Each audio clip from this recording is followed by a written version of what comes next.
మధురను పరిపాలించే పాండ్యరాజులంతా ఆ తల్లిని ఆడపడుచుగా, కులదేవతగా, జగజ్జననిగా ఆరాధిస్తారు.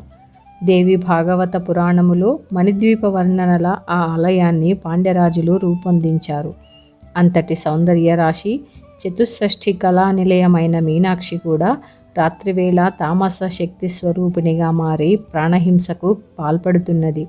ఆమెను శాంతింపచేయడానికి యావత్ భారతములోని మూలల నుండి వేద పండితులను, ఋత్విక్కులను పిలిపించి యజ్ఞాలు, యాగాలు, క్రతువులు, పూజలు, జపహోమాలు అన్నీ చేయించారు. వారు పూజలు చేస్తుండగా వారిని కబళించి వేసింది మీనాక్షి. పాండ్యరాజు నిస్సహాయంగా ఉండిపోయి తన రాచరికపు కర్తవ్యంగా రాత్రివేళ నగరంలో నరసంచారం లేకుండా నిషేధాజ్ఞలు విధించారు. సంధ్యా సమయానికల్లా ప్రజలంతా తమ తమ పనులన్నీ పూర్తి చేసుకుని రాత్రి ప్రారంభం కాగానే ఎవరి గృహాల్లో వారు బందీలుగా మారిపోయారు. ఆపద వచ్చినా, అపాయం వచ్చినా వారికిక బయటకు వచ్చే వీలు లేదు. వచ్చారో నగర సంచారానికి బయలుదేరిన అమ్మవారి కోపాగ్నికి ఆహుతైపోవలసిందే. క్షేత్రపాలకుడు, మీనాక్షి హృదయేశ్వరుడు అయిన సుందరేశ్వరుడు కూడా ఈ జరుగుతున్నదంతా సాక్షిభూతునిలా చూస్తూ ఉండిపోయాడు. తన దేవేరి తామస ప్రవృత్తిని మాన్పించడానికి తన అంశతో ఒక అవతార పురుషుడు జన్మించాలి. మౌనం వహించి తీరాల్సిందే తప్ప మరేమీ చేయటానికి లేదని నిర్ణయించుకున్నాడు ఆ భోలాశంకరుడు. తన శరీరంలోని అర్ధభాగం అయిన అమ్మను అవమానపరిస్తే తనను తాను అవమానపరుచుకోవడమే అవుతుంది. బాహ్యలోకానికి ఆమెను చులకన చేసినట్లవుతుంది. ఎలా? కాలము విచిత్రమైనది. ఏ సమయంలో ఏ ప్రాణికి ఏ శిక్ష, ఏ పరీక్ష, ఏ దీక్ష, ఏ సమీక్ష ప్రసాదించాలో ఆ ఒక్క మహాకాలుడికే తెలుసు. ఎవరి వంతుకు ఏది వస్తే అది వారు మంచి అయినా, చెడు అయినా, జయమైనా, పరాజయమైనా అనుభవించి తీరాల్సిందే. ఆదిశంకరాచార్యులు మధురలో అడుగుపెట్టే నాటికి పరిస్థితి ఇలా ఉంది. పాండ్యరాజు ఆదిశంకరులను అత్యంత భక్తి శ్రద్ధలతో స్వాగతం పలికి తన అంతఃపురంలో సకల సేవలు చేశాడు. అద్భుత తేజస్సుతో వెలిగిపోతున్న యువ బ్రహ్మచారి అయిన ఆదిశంకరాచార్యులు, నేను మధుర మీనాక్షి ఆలయంలో ఈ రాత్రికి ధ్యానం చేసుకుంటాను అని అడిగాడు. ఆ మాటలను విన్న పాండ్యరాజు పాదాల కింద భూకంపం వచ్చినంతగా కంపించిపోయాడు. వద్దు స్వామి, మేం చేసుకున్న ఏ పాపము, ఏ శాప ఫలితమో చల్లని తల్లి, కరుణారస సౌందర్యలహరి అయిన మా మీనాక్షి తల్లి రాత్రి సమయంలో తామస శక్తిగా మారి కంటికి కనిపించిన ప్రాణినల్లా బలి తీసుకుంటున్నది. అందుచేత అంతఃపురంలోనే మీ ధ్యానానికి ఏ భంగము రాని విధంగా సకల ఏర్పాట్లు చేయిస్తాను. మీరు ఆలయంలోకి రాత్రివేళ అడుగు పెట్టవద్దు. అసలు అంతఃపురం నుండి బయటకు ఎవరూ వెళ్ళరు. పొరపాటున బయటకు వస్తే వారు మరునాటికి లేనట్టే లెక్క అని వివరించి పాండ్యరాజు వేడుకొన్నాడు. ఆదిశంకరాచార్యులు పాండ్యరాజును శతవిధాలా సమాధానపరిచాడు. సన్యాసులకు గృహస్థుల భిక్ష స్వీకరించే వరకే ఉండాలి, కానీ తర్వాత వారు గృహస్థుల గృహాలలో ఉండరాదు. మేము ఆలయంలోనే ఉంటాము. జగన్మాత అయిన మీనాక్షి అమ్మవారిని మనసారా ధ్యానం చేసుకుంటే తప్ప నాకు సంతృప్తి కలగదు. మీరు అడ్డు చెప్పవద్దు అన్నాడు. పాండ్యరాజు హుతాశనుడైనాడు. దైవీ తేజస్సుతో వెలిగిపోతున్న ఈ యువ బ్రహ్మచారిని ఇక చూడనేమో అని పాండ్యరాజు ఆవేదన చెందాడు. ఆదిశంకరాచార్యను ఆలయంలోకి తీసుకుని వెళ్ళి తిరిగి అంతఃపురానికి వెళ్ళాడు. పాండ్యరాజుకు ఆ రాత్రి నిద్ర లేదు. ఈ యువ సన్యాసిని అమ్మవారు బలి తీసుకుంటుందేమో, ఆ పాపము తన తరతరాలను పట్టి పీడిస్తుందేమో అని నిద్ర రాక అటు ఇటు పచార్లు చేయసాగాడు. రాత్రి అయినది. గర్భగుడికి ఎదురుగా ఉన్న విశాలమైన మండపములో పద్మాసనం వేసుకుని ఆదిశంకరాచార్య ధ్యానములో కూర్చుండిపోయాడు. మరకత్య శ్యామ అయిన ఆ తల్లి ఆయన మనోనేత్రాల ముందు ప్రత్యక్షమై భృకుటి మధ్య నిలిచి సహస్రారములో ఆసీనురాలై చంద్రకాంతి వంటి వెలుగులతో సుధావర్షము కురిపిస్తున్నది. ఆ సమయంలోనే ఆలయములోని గంటలన్నీ వాటంతట అవే మ్రోగనారంభించాయి. ఆలయంలోని అన్ని వైపులా దీపారాధనలోని వెలుగులు దేదీప్యమానంగా వెలగసాగాయి. గర్భగుడిలో మరకతశిల అర్చామూర్తిలో చైతన్యము వచ్చి అమ్మవారు మెల్లగా పీఠము నుండి లేచి నిల్చున్నది. పాదమంజీరాలు గల్లుమన్నాయి. సుందరేశ్వరుని వైపు తిరిగి వినమ్రంగా నమస్కరించింది. కర్ణతాటంకాలు ధగధగా మెరుస్తుండగా ఆమె ధరించి ఉన్న ఎర్రని రంగు పట్టుచీర, బంగారు జరి అంచుల కుచ్చెళ్ళు నేలపై జీరాడుతూ ఉడమి తల్లికి స్వాంతన చెబుతున్నట్లుగా కోటి వెన్నెలలు రాసిబోసినట్లున్న చిరునవ్వుతో ఆ తల్లి గర్భగుడి ద్వారము వద్దకు వచ్చి లిప్తకాలము ఆగినది. ఎదురుగా విశాలమైన మండపములో ధ్యాన సమాధిలో ఉన్న యువక యోగి ఆమె విశాల నయన దృష్టిపథంలోకి వచ్చాడు. ఎవరితడు? ఈ అద్భుత తేజస్సేమిటి? నుదుట విభూది రేఖలు, అందులో కుంకుమబొట్టు, మెడలో రుద్రాక్షమాలలతో బాలశివునిలా ఉన్న ఆ యోగిని చూస్తుంటే తనలో మాతృమమత పెళ్ళుబుకుతున్నదేమిటి? ఈ వేళప్పుడు ఆలయంలో ఉన్నాడేమిటి అని ఆశ్చర్యం కలిగినది. క్షణకాలమే ఇదంతా. గర్భగుడి గడప దాటిన ఆ తల్లిపై ఒకానొక ఛాయారూప తమస్సు ఆవరించు. ఆమెలో సాత్విక రూపం అంతరించి తామసిక రూపం ప్రాణం పోసుకుంటుంది. మరకత శ్యామ కాస్త కారుమబ్బు వర్ణంలోనికి మారే భయంకర దంష్ట్రాకరాల వదనంతో దిక్కులను సైతం రింగివేసే భయంకరమైన చూపులతో అడుగు ముందుకు వేస్తుంది మహాకాళి స్వరూపంలా. ఇందాక తల్లి ఆకారం గర్భగుడిలో సాక్షాత్కరించిన సమయంలోనే ఆదిశంకరులు ధ్యాన సమాధి నుండి మేల్కొని మహాలావణ్య శేవధిని కల్లారా చూశాడు. ఆయన హృదయంలో స్తోత్రం కవిత్వ రూపంలో సురగంగలా ఉరకలు వేసింది. ఆమె తామస రూపంగా మారినప్పటికీ ఆయనకు ఆ తల్లి మనోజ్ఞ రూపంగానే కనిపిస్తుంది. కన్నతల్లి అందమైనదా కాదా అనుకోరు కదా. కన్నతల్లి కన్నతల్లే, అంతే. అప్రయత్నంగా ఆయన స్తోత్రం చేశాడు. అడుగు ముందుకు వేస్తూ ఆయనని కబళించాలని వస్తున్న ఆ తామసమూర్తికి ఆ స్తోత్రం అమృతపు జల్లులా చెవులకు సోకింది. దంష్ట్రాకరాల వదనంలో రేఖామాత్రపు చిరునవ్వు ఉదయించింది. స్తుతిస్తున్న ఢింబకుని భక్తి పారవశ్యానికి అచ్చిరు పొందింది. అతని ఆత్మస్థైర్యానికి తపశ్శక్తికి ఆశ్చర్యంగా చూసింది. నిజానికి ఈ సమయంలో తన వదనంలోకి శలభంలా వెళ్ళిపోవలసిన వాడు బ్రింగటానికి బుద్ధి పుట్టడం లేదేమిటి? అర్ధనీమిళితాలైన కన్నులతో భక్తి పారవస్యంతో వజ్రాసనం వేసి కూర్చుని స్తోత్రం చేశాడా యువయోగి పుంగవుడు. భవానీ భుజంగ ప్రయాత స్తోత్రం. ఆ యువక యోగిలోంచి కవిత్వ గంగాజరిగా పొంగి పొరలి వస్తోంది. జగజ్జనని తుళ్ళిపడింది. తామస భావంతో నిండిపోయిన ఆమె హృదయంలో ఒకానొక సాత్విక తేజ కిరణం తటిల్లతలా తటాలున మెరిసింది. ఆహా, తన శక్తిపీఠ స్థానము ఎంత అద్భుతముగా చెప్పాడు యువకుడు. అవును, తాను త్రికోణ బిందు రూపిణి, శ్రీచక్ర రాజ నిలయ, సహస్రారమనే మహాపద్మములు, శివ శక్తి రూపిణిగా పరాశక్తిగా ఉండే తన ఉనికిని ఎంత చిన్న శ్లోకములో ఎంత చక్కగా వర్ణించి గుర్తు చేశాడు. మరి తనలో ఈ తామస భావాలేమిటి? తన సృష్టిని తానే కిరాతకంగా హింసించే ఈ భావనలేమిటి? ఆలోచనలో పడింది అమ్మవారు. ఆదిశంకరుల ముఖ కమలము నుండి సురగంగలా వచ్చిన స్తోత్రము తరంగాలు తరంగాలుగా ఆమె కర్ణ తాటంకాలను దాటి కర్ణపుటాలను దాటి ఆమె ఆలోచనల్లో సుడులు తిరుగుతుంది. ఏమిటిది? ఇతడు వసిన్యాది వాగ్దేవతలకు మరో రూపమా? ఏమి పదలాలిత్యము, ఏమా కవిత్వము, ఏమా కంఠస్వరము, ఏమి భక్తి తత్పరత, ఏమి వర్ణన! శ్రీచక్రరాజములోని నవావరణల్లోని దేవతాశక్తి బృందాలు, అణిమాది అష్టసిద్ధులు ఈ యువక యోగికి కరతలామలకము. ఎవరు నాయనా నీవు? నా దారికి అడ్డుగా కూర్చున్నావేమిటి? నేను ఈ సమయంలో సంహార కార్యక్రమము చేపట్టాను. నిన్ను చూసి నీ స్తోత్రానికి ముగ్ధురాలినై క్షణకాలము ఆగ్యానంతే. నీవు తొలగు. నిజానికి నీవి పాటికి నాకు ఆహారము కావలసిన వాడివి. నీ వాక్కు నన్ను ఆకట్టుకొన్నది అన్నది జగజ్జనని వాత్సల్యపూరిత సుధా దృక్కులతో ఆదిశంకరాచార్యను చూస్తూ. ఆదిశంకరులు సాష్టాంగ దండ ప్రణామము చేశాడు. అంబా శాంభవి, చంద్రమౌళి రబల, కాత్యాయని సుందరి, గంగాజరిలా సాగిందా స్తోత్రం. తల్లి తల పంకించింది. నవ విద్రుమ బింబశ్రీ న్యక్కారి రథనచ్చద పగడము దొండపండు కలగలిపిన ఎర్రని రంగును స్ఫురణకు తెచ్చే ఆమె పెదవులపై వెన్నెల లాంటి నవ్వు వెళ్ళి విరిసి శుద్ధ విద్యాం కురాకార ద్విజపంక్తి ద్వయోజ్వల అన్నట్లుగా ఆ తల్లి పళ్ళ వరుస ఆ నవ్వులో తళుక్కుమని మెరిసింది. కర్పూర వీటి కామోద సమాకర్ష దిగంతర అన్నట్లుగా తాంబూల సేవనము వలన ఆ సువాసన దిగంతాలకు వ్యాపించింది. సరస్వతీదేవి వీణ అయిన కచ్చెపి మధురనాదాన్ని మించే సుస్వర సుమధుర నాదంతో జగన్మాత ఇలా అన్నది. నీ స్తోత్రాలకు, నీ భక్తికి మెచ్చాను. నీవు నీ కవిత్వము చిరస్థాయి అయ్యేలా ఆశీర్వదిస్తున్నాను. నీ నుంచి వచ్చిన అమ్మవారి స్తోత్రాలు నిత్యము పారాయణ చేయగలిగిన వారు శ్రీచక్రార్చన చేసినంతటి ఫలము పొందుతారు. నీకు ఏ వరం కావాలో కోరుకో. ఆ వరమును ఇచ్చి నేను నా సంహార కార్యక్రమమును యథావిధిగా కొనసాగిస్తాను.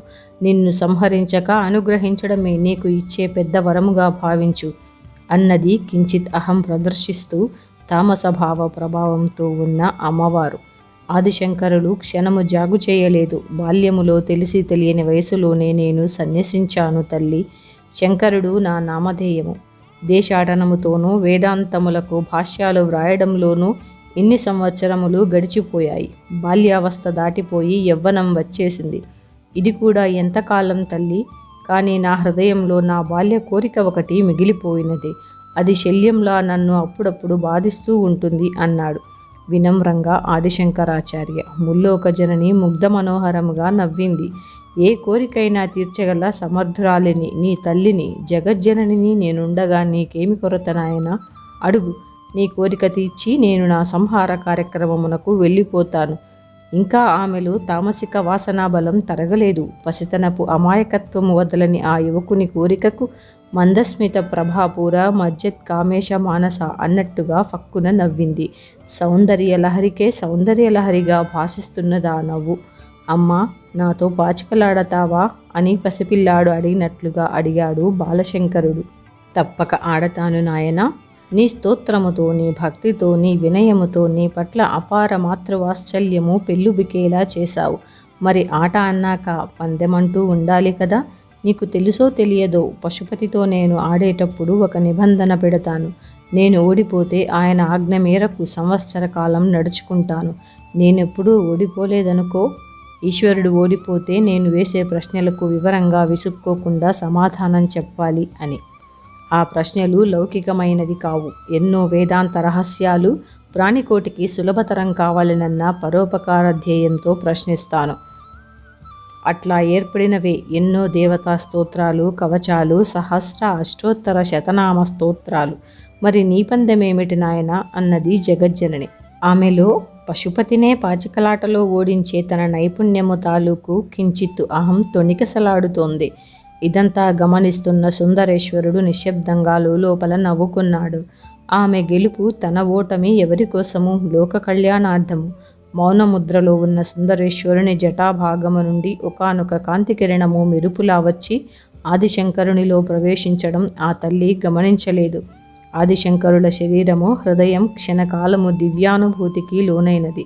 శివ, పరమశివ, తల్లితో ఆడే ఆటలో పందెముగా ఏమి కోరాలో వాక్కు ప్రసాదించు సుందరేశ్వర అనుకున్నాడు లోపల. అది భావనారూపముగా పరమశివుని నుండి అందినది. పందెము ఏమిటి నాయనా అని మరలా అన్నది అమ్మవారు. ఈ యువకునితో పాచికలాడి అతడిని ఓడించి తన నైపుణ్యాన్ని సుందరేశ్వరునికి కూడా తెలియజేయాలి అనే ఉబలాటం ఆమెలో వచ్చేసింది. తల్లి, నేను సన్యాసిని. నాకు ధన కనక వస్తువాహనాలేవి అవసరం లేదు.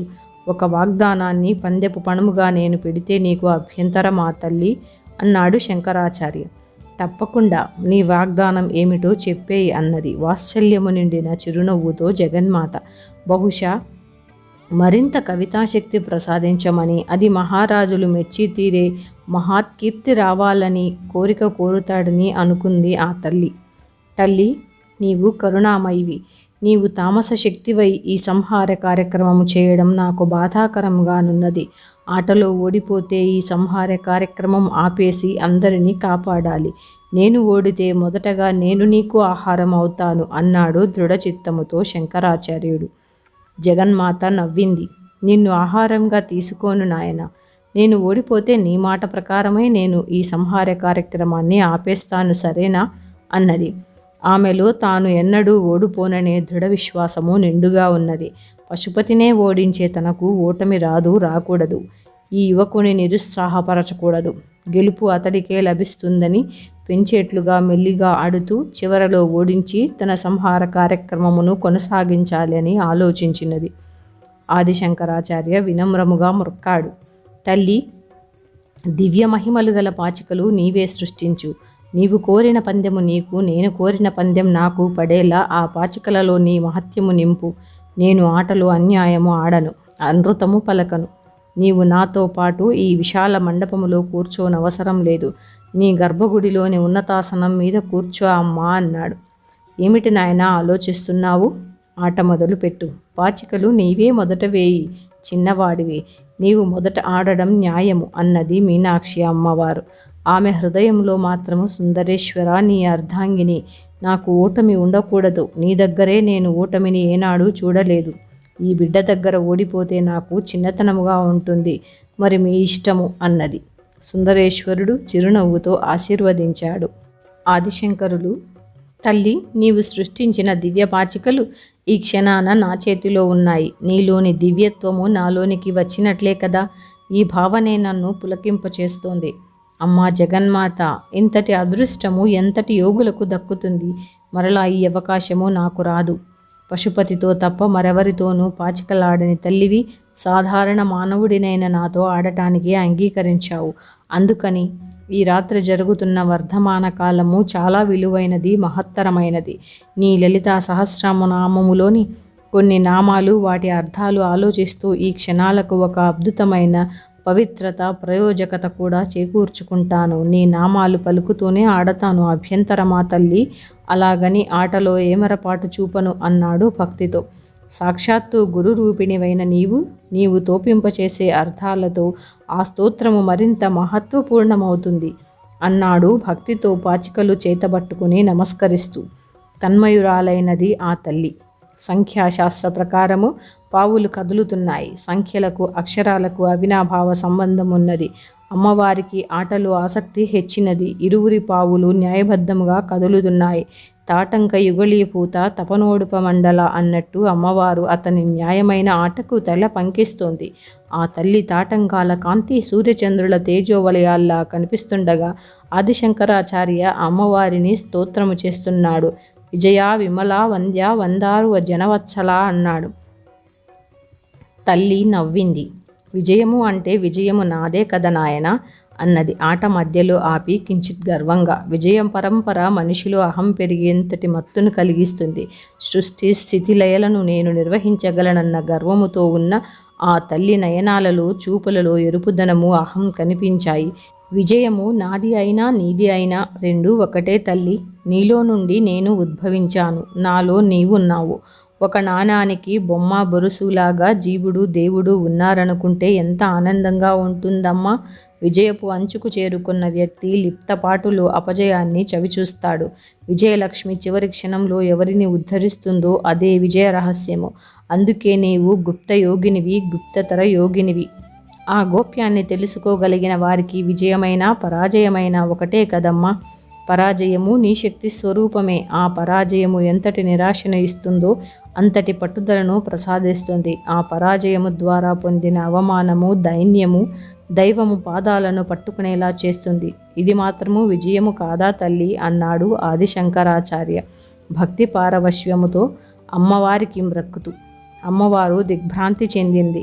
గెలుపు, ఓటములు, ద్వంద్వాలు సర్వం ఒకటిగా చూడగల దివ్య అద్వైత స్థితికి చేరుకున్న ఈ యువకుడు కారణజన్ముడు. సర్వము బోధించగల సమర్థ గురువుగా రూపొందుతాడు భవిష్యత్తులో. లోపల అనుకోబోయిన అమ్మవారు వాత్సల్యము పెళ్ళుబికి రాగా పైకి అనేసింది. నాయనా శంకరాచార్య, నీ ప్రతి అక్షరము ఒక కవిత్వమై, ఆ ప్రతి కవిత స్తోత్రమై, ఆ స్తోత్రము ప్రతిదీ శృతి సమ్మతమై, వేదమై, వేదవాణి అయి అలరారుగాక. నీవు వేసే పందెం నీవు వేయి. ఇద్దరి పావుల్ని న్యాయబద్ధంగా నేను కదుపుతాను. ఆ సుందరేశ్వరుని సాక్షిగా నేను కపటము, మోసము చేయను. గెలుపోటములు జగన్మాతవైన నీ అధీనం కదా తల్లి అని అన్నాడు. ఆదిశంకరాచార్యులు ఆలయంలో ఉన్న బంగారు గిన్నెలలోనే పసుపు, కుంకుమ, చందనపు పొడులతో అష్టరేఖల గడులు చిత్రించాడు. అమ్మవారి పాదాల వద్ద ఉన్న పుష్పాలను తన పావులుగాను, అమ్మవారి అలంకరణ సామాగ్రిలో నుంచి మంచి ముత్యాలను అమ్మవారి పావులుగాను సిద్ధం చేశాడు. జగన్మాత సంతోషించింది. దివ్యపాచికలను సృష్టించింది. ఆ యువకునితో ఆట పూర్తయ్యేంత వరకు నీ కోరిక మేరకు నేను నా స్థానంలో కూర్చుంటానంటూ గర్భగుడిలోనికి వెనక్కి నడిచింది. ఆ సమయంలో సర్వచరాచర కోటికి తల్లి అయిన ఆమెలో యువక యోగీశ్వరునిపై మాతృమమత పెళ్ళుబికింది. ఎంత చిన్న కోరిక కోరాడి డింబకుడు ఓడించకూడదు అనే జాలి కూడా కలిగినది. పీఠము మీద ఆసీనురాలైన మరుక్షణములో ఆమెలో ఇందాక ఉన్న తామసభావము మాయమై నిర్మలత్వము వచ్చేసింది. ఆదిశంకరులు ఆమెలో కోరుకున్న మొదటి మార్పు ఇదే. తన స్తోత్ర శక్తితో అది సాధించాడు. మనసులో సుందరేశ్వరునికి మొక్కాడు. పరమశివ, జగన్మాతతో ఆడుతున్న ఆట పర్యవసానం లోక కళ్యాణముగా మారేటట్లు అనుగ్రహించు. గెలుపోటములు రెండు నీ దృష్టిలో సమానమైనవి. నీవు నిర్వికారమూర్తివి. ఈ ప్రాణికోటి హింస అమ్మవారి తామస శక్తి అన్నది ఆగాలి. అది ఆమె మాతృత్వానికే కళంకం. ఇది అర్థం చేసుకొని నీవు సాక్షిభూతినిగా ఉండి ఈ ఆట నడిపించు అని మనసారా ప్రార్థించాడు. వెంటనే అతని హృదయానికి చందన శీతల స్పర్శ లాంటి అనుభూతి కలిగినది. అది ఈశ్వర కటాక్షమని అర్థమైనది. ధన్యుడిని తల్లి, ధన్యుడిని. నా ప్రతి స్తోత్రములో నీవు నీ శక్తి అంతర్లీనమై నిలిస్తే చాలు. ఆ బ్రహ్మ కీటజనని ఈ క్షణములో నిర్వాణ షట్కమనే కవిత నాలో శ్లోక రూపములో పెళ్ళుబికి వస్తోంది. నీ ఆశీస్సులతో అది కవిత్వముగా నా హృదయంలో రూపుదిద్దుకుంటున్నది అంటూనే నిర్వాణ షట్కములోని 5 శ్లోకాలు ఆశువుగా చెప్పేశాడు. ఆ అహం నిర్వికల్పో నిరాకార రూపో విభూత్వాచ్చ సర్వత్ర సర్వేంద్రియాణి నచా సంగతం నైవ ముక్తిర్న బంధం చిదానంద రూపం శివోహం శివోహం. రాచనగరుడు తెల్లవారుజామైనందుకు గుర్తుగా మేలుకొలుపు నగారాం రోగుతున్నది. అమ్మవారు త్రుళ్ళిపడినది. ఈ యువక యోగి మధుర వాక్కులలో కాలము ఆగిపోయినది, కాలము ఒదిగిపోయినది. తల్లి, ఇంకా కొద్దిగా ఆట ఉన్నది. నీవు విశ్వసాక్షినివి, సాక్షి వర్జితవు కూడా అని అన్నాడు. విశ్వానికి సాక్షిని నేను, సాక్షి వర్జితను ఎలా అవుతున్నానో చెప్పగలవా అన్నది జగన్మాత. అతని నోటి వెంట ఆ నామాల అర్థాలు వినాలనే కుతూహలంతో. తల్లి, రెప్పపాటు లేనప్పుడు సృష్టిని కాపాడడం, రెప్పపాటు జరిగినప్పుడు లయం జరగడము రెండూ నీ ప్రక్రియలే కదమ్మా. సర్వ విశ్వానికి సాక్షినివైన నీవు ప్రాణులకు కాలము తీరినప్పుడు నీ సువిశాల నయనాల నల్లని కనురెప్పలను క్షణకాలం రెప్పపాటు సాకుతో మూసుకొని సాక్షివర్జితవు అవుతావు. అలా చేయకపోతే నీవు సృష్టించిన సృష్టిలో నియమోల్లంఘన జరిగిపోతుంది. అవునా తల్లి అన్నాడు. ఎక్కడో కదలాడుతున్న ఒక మధురానుభూతి, ఒక మాతృమమత ఈ యువకుని చూచినప్పటి నుంచి తనలో కలుగుతూనే ఉన్నది. తనలో 3 జాములు ఆడిన ఆట కేవలము వినోదమా? కాదు కాదు, ఇంకేదో కారణము ఉన్నది. విఘ్నేశ్వరుడు షణ్ముఖునిలాగా ఏ జన్మలోనో తన బిడ్డ ఆట పూర్తి కాలేదు. ఈరోజు సంహార కార్యక్రమము ఆగిపోయినది. తనలో తామస శక్తి మరుగై సాత్విక శక్తి నిండిపోయి అపార కరుణ జాలువారుతుంది. ఇక బ్రహ్మ ముహూర్త కాలం వస్తున్నది. ఆలయ పూజారులు వస్తారు. అభిషేకాలు, పూజా విధులు నిర్వర్తిస్తారు. మరి కాసేపటిలో కాలాన్ని ఖచ్చితముగా అమలుపరిచే సూర్యభగవానుడు వస్తాడు. భానుమండల మధ్యస్థ తన స్థానము. ఎంత మార్పు ఒక్క రాత్రిలో! ఈ యువకుడు ఏ మంత్రం వేశాడో అమాయకత్వముతోనే ఆకట్టుకున్నాడు. తన ఆట కట్టేశాడా? తీరా తను ఆట ఓడిపోదు కదా. పశుపతిని ఓడించగలిగిన తాను ఈ యువకుని చేతిలో ఓడిపోతే ఈ సంహార శక్తి ఆపేయాలి. ఇక ఆట మీద దృష్టి కేంద్రీకరించినది. క్షణకాలం భయ విహ్వలతతో చెలించిన ఆమె విశాల నయనాలు చూస్తూ ఆదిశంకరులు భక్తిపూర్వకముగా నమస్కరించాడు. అమ్మవారి కుండలిని యోగ శ్లోకాలు సహస్రనామ స్తోత్రములోనివి. పాయసాన్న ప్రియాత్వక్స పశులోక భయంకరి గానము చేస్తూ పావులు చకచకా కదిపాడు. అమ్మవారిలో పట్టుదల పెరిగి త్వరగా పెద్ద పెద్ద పందేలు పడేలా పాచికలను వేస్తున్నది. దూరముగా శివభక్తులు వచిస్తున్న నమక చమకాలు, అమ్మవారి సుప్రభాత గానాలు ప్రారంభమయ్యాయి. ప్రతి పనికి ఒక నిర్దిష్ట సమయము, సమయపాలన ఉండి తీరాలి. అదే ముక్తి పథానికి మొదటి మెట్టు. నాయన, చివరి పందెము నాది. నా పావులన్నీ మధ్యగడలోకి వచ్చాయి. నేను గెలిచాను అంది అమ్మవారు సంతోష తరంగాలలో తేలిపోతూ. అవును తల్లి, భూపురత్రయము 4 ద్వారాలలోకి వచ్చేశాను నేను కూడా. 9వ ఆవరణ చేరాము తల్లి. నీవు బిందువులో యథాస్థానములో జగన్మాతగా కూర్చున్నావు. నీవే గెలిచావు తల్లి. నీ చేతిలో ఓటమి కంటే నీ బిడ్డకు కావలసిన కైవల్యము ఏమున్నదమ్మా అన్నాడు దివ్యపాచికలు అమ్మవారి ముందు పెడుతూ. జగన్మాత చేతిలో ఓటమి కూడా గెలుపే తల్లి. ఇలాంటి ప్రత్యక్ష ఆట ఎవరికి దక్కుతుంది అన్నాడు. నేను గెలిచాను. మరి మన ఒప్పందం ప్రకారం నా సంహార కార్యక్రమమును నేను కొనసాగిస్తాను. జగన్మాతనైన నాతో పాచికలాడి నీ కోరిక తీర్చుకుని పునర్జన్మ లేని మోక్షాన్ని సాధించుకున్నావు నాయనా అంది అమ్మవారు. అవును తల్లి, ఆటపరముగా విజయము నీది. కానీ తల్లి, ఆట వైపు ఒక్కసారి తేరిపారి చూడమ్మా. సంఖ్యాశాస్త్రపరముగా, అక్షర సంఖ్యాశాస్త్రపరముగా, మంత్రశాస్త్రపరముగా గెలుపు నాది అన్నాడు శంకరాచార్య దృఢస్వరముతో. అమ్మవారు ఏమిటి, సంఖ్యాశాస్త్రపరముగానా అన్నది ఏదీ స్ఫురించని అయోమయ స్థితిలో. నవావరణములతో కూడిన శ్రీచక్ర రూపము. శ్రీచక్రములోని ఉగ్రబీజాలు మాయమై నీలో తాత్కాలికంగా ఆవహించిన తామస శక్తి మాయమైనది. శ్రీచక్రము నీ దేహమైతే సహస్రనామావళి నీ నామము. నీ అపార కరుణతో ఈ రాత్రంతా నా తపస్సు ధారపోసి నేను ఏర్పరచిన ఈ శ్రీచక్ర రాజాన్ని నీవు తిరస్కరిస్తావా? నీవు చేసిన ఈ సృష్టిని, నీ ఉనికిని నీవే అర్ధరహితమని నిరూపిస్తావా? అలా చేస్తే ఆస్తికత ఉండక నాస్తికత ప్రబలి సర్వ సృష్టి జడత్వములోకి తమస్సులోకి జారిపోదా అంటూ క్షణకాలం ఆగాడు ఆదిశంకరాచార్యులు. దిగ్భ్రాంతి పొందిన అమ్మవారు మండపములోనికి దృష్టి సారించింది. కోటి సూర్య ప్రభలతో శ్రీచక్రము అక్కడ ప్రతిష్ఠితమై ఉన్నది. తాను చతుషష్ఠి కళలతో, షోడశ కళలతో బిందు త్రికోణ రూపిణిగా కొలువై ఉన్నది. అద్భుతముగా తనని శ్రీచక్రంలో బంధించాడు. కాదు కాదు, కొలువు చేయించాడు. గెలుపు తనదా? కాదు కాదు, ఆ యువకయోగిదే. ఆదిశంకరుడు, అమ్మా, నా మీద ఆగ్రహించకు. ఆగ్రహము వస్తే నన్నొక్కడినే బలి తీసుకో. నాకు నీకు సాక్షిభూతుడు సుందరేశ్వరుడున్నాడు. ఆ పరమశివుని కూడా పిలుద్దాము. న్యాయ నిర్ణయం ఆ స్వామి చేస్తాడు. అప్పుడు చూసింది అమ్మవారు సుందరేశ్వరుని వైపు. పశుపతినే పాచికలాటలో ఓడించిన జగజ్జనని నేడు ఒక బిడ్డ చేతిలో ఓడిపోయినది. ఒక్కసారి నీ పాదాల వద్ద నుండి మండపములో చిత్రించిన ఈ ఆట చిత్రము వరకు నీ విశాల నయనాల చల్లని దృష్టి సారించు తల్లి. 9 నవంతో ఆట ప్రారంభించాను, గుర్తుందా తల్లి? నీవు నాకు ప్రసాదించిన ధారణ శక్తితో మన ఇద్దరి పందాలు ఒక్కటి కూడా తప్పుపోకుండా ఏకరువు పెడతాను తల్లి. ఒక్క సంఖ్య, ఒక్క అక్షరం పొల్లుపోదు. తప్పు తడబాటు నాకు రాదు. సంఖ్యలకు సరి అయిన బీజాక్షరాలను చూడు తల్లి.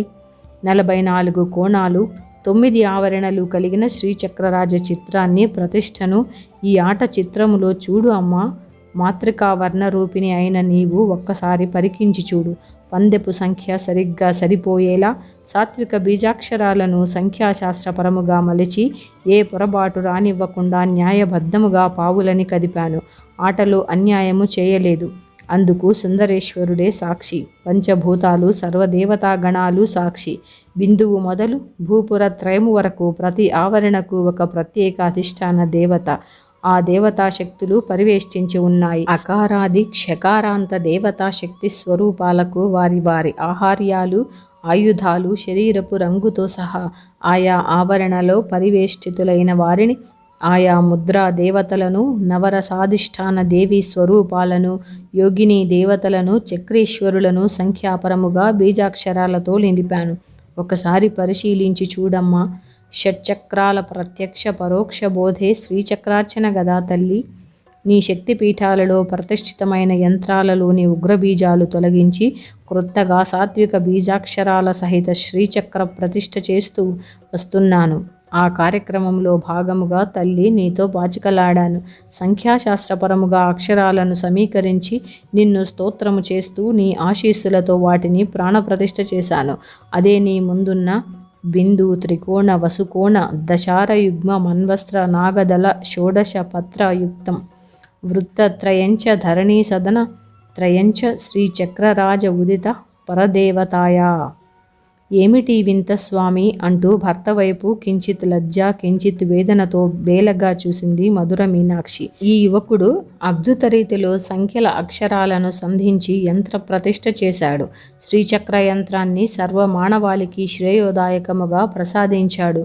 స్వామి సుందరేశ్వర, ఏది కర్తవ్యం? అమ్మవారు ఆర్తిగా పిలిచింది. సుందరేశ, నా యుక్తికి నీవు సమర్థిస్తావో క్షమిస్తావో నీ ఇష్టం అంటూ ప్రార్థించాడు ఆదిశంకరాచార్య. ఆయన హృదయంలో సౌందర్యలహరిగా తాను కీర్తించిన రూపము తల్లిగాను, శివానందలహరిగా తాను కీర్తించిన ఈశ్వరుని రూపము తండ్రిగాను, తన తప్పుకు క్షమాపణ వేడుకుంటూ శివ అపరాధ క్షమాపణ స్తోత్రము గంగాచరిలా ఉరకలు వేసింది. ఆ క్షణములో అందాక మౌనంగా ఉన్న నిర్వికారమూర్తి సుందరేశ్వరుడు అప్పుడు కళ్ళు తెరిచాడు. ఒకవైపు అహము తగ్గిపోయిన ఆర్తితో దేవేరి పిలుస్తోంది, మరోవైపు భక్తుడు కర్తవ్యము తెలుపమంటూ ప్రార్థిస్తున్నాడు. సర్వదేవి దేవగణాలు ఆ స్వామి తీర్పు కోసము ఎదురు చూస్తున్నాయి. శివుడు కళ్ళు తెరిచాడు, చిరునవ్వు నవ్వాడు. నందీశ్వరుడు ఒక్కసారి తల విదిలించి రంక వేశాడు. మధురా పట్టణమంతా మారుమ్రోగింది ఆ రంకె. ప్రమద గణమంతా అప్రమత్తులై స్వామి వెంట కదలడానికి సిద్ధమయ్యారు. ఒక్కసారి కైలాసమే కదలి వచ్చింది. ఆలయ గంటలు అదే పనిగా మ్రోగుతున్నాయి.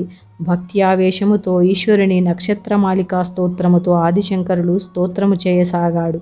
ఆయన నోటి వెంట సురగంగ మహోద్ధృత జలపాతముల స్తోత్రములు వస్తున్నాయి. ఈశ్వరుడు సర్వదేవత ప్రమదగణ సమేతంగా మీనాక్షి ఆలయ మండపములో సాక్షాత్కరించాడు. దేవి అన్నాడు పరమశివుడు. మధుర మీనాక్షి వినమ్రంగా లేచి నిల్చుని చేతులు జోడించినది. ఇప్పుడు ఆమె మందస్మిత ప్రభాపూర మజ్జత్ కామేశ మానస, తామసము మచ్చుకైనా లేని మమతాపూర్ణ, భర్త ఆజ్ఞ తీర్పు శిరోధార్యముగా భావించే సాధ్వి, సదాశివ కుటుంబిని, సదాశివ పతివ్రత. పరమశివుడు ఇలా అన్నాడు, దేవి, నీ అహాన్ని, నీ తామస స్వభావాన్ని అదుపు చేయలేకపోయాను. ఎందరో నిర్దాక్షిణ్యముగా బలైపోయారు. ఈ ప్రాణికోటిని రక్షించేదెవరు? నీ తామస శక్తినెవరూ జయించలేరు. నేను ప్రయత్నము చేస్తే నా అర్ధ శరీరాన్ని అవమానపరచడమే అవుతుంది. అందుకని సకల దేవతలు నేను సాక్షిభూతులుగా ఉండిపోయాము. నీ తామస శక్తిని అదుపు చేయగల యంత్రాన్ని మంత్రపూరితముగా సిద్ధము చేయాలి. అందుకు ఒక కారణ జన్ముడు దిగి రావాలి. అతడు ముక్త సంగునిగా జన్మించి ఏ మిలనము అంటని బాల్యములో సన్యసించి సర్వదేవతా సాక్షాత్కారం పొంది మంత్రద్రష్టగా మారాలి. నీ అనుగ్రహానికి పాత్రుడై నిన్ను తన మాతృప్రేమతోని జయించగలగాలి. అందుకే ఆ సమయము కోసము వేచి ఉన్నాను. ఇతడు నా అంశతో జన్మించిన అపర బాలశంకరుడు. అతడి సర్వశాస్త్ర పరిజ్ఞానం, అతడి కవితాశక్తి అతడిని ఆసేతు హిమాచలం పర్యటన సలిపేలా చేసింది. అతి నిరాడంబరముగా సాగించిన అతని పర్యటన యొక్క ఉద్దేశము అతని హృదయానికి పరమశివుడనైన నాకు మాత్రమే తెలుసు. కాలక్రమేణా మహామంత్రద్రష్టలైన కొందరు తమ స్వార్థపూరిత ఆలోచనలతో తామే సర్వలోకాలకు అధిపతులు కావాలనే కోరికతో నీ పీఠాలలోని యంత్రాలకు మరింత ఉగ్రరూపము సంతరించుకునేలా పూజలు, యజ్ఞాలు, హోమాలు, బలులు నిర్వహించి నీలో తామసిక శక్తిని ప్రేరేపించి ప్రోత్సహించారు అన్నాడు శివుడు. అప్పుడు అమ్మవారి ముఖంలో ప్రశాంతత చోటు చేసుకుంది. ఆలయంలో రాత్రి ఏం జరిగిందో అనే భయంతో పాండ్యరాజు తెల్లవారేసరికి పరుగులు తీశారు. అక్కడ కనిపించిన దృశ్యం చూసి ఆశ్చర్యపోయాడు. శ్రీచక్రానికి కాస్త దూరంలో నిల్చున్న పార్వతీ పరమేశ్వరులను స్తుతిస్తూ ఆదిశంకరాచార్యులు కనిపించారు. అప్పుడు పరమేశ్వరుడు ఆదిశంకరుల శ్రీచక్ర ప్రతిష్టతో, మీ ఇంటి ఆడపడుచునైన మీనాక్షి ఇక రాత్రివేళ తామస శక్తిగా మారదని పాండ్యరాజుకి అభయం ఇచ్చాడు.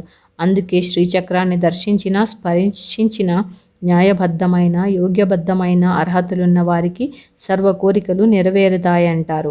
ఆదిశంకరులు చిత్రించి ప్రాణప్రతిష్ఠ చేసిన శ్రీచక్రం మధుర మీనాక్షి ఆలయంలో భూమిలోకి వెళ్ళి ప్రతిష్ఠితమైపోయింది. అందుకే ఆ ప్రాంగణంలో మోకరిల్లిన ఏదో దివ్యశక్తి ఆవహించినట్టే ఉంటుందంటారు భక్తులు. ఈ వీడియో కనుక మీకు నచ్చినట్టయితే తప్పకుండా లైక్ చేయండి. ఇంకా ఎవరైనా మన ఛానల్ను చూస్తూ సబ్స్క్రైబ్ చేసుకోకపోతే సబ్స్క్రైబ్ చేసుకొని పక్కనే ఉన్న బెల్ ఐకాన్ని క్లిక్ చేశారంటే మరిన్ని మంచి మంచి వీడియోస్ని మీరు మిస్ అవ్వకుండా చూడొచ్చు.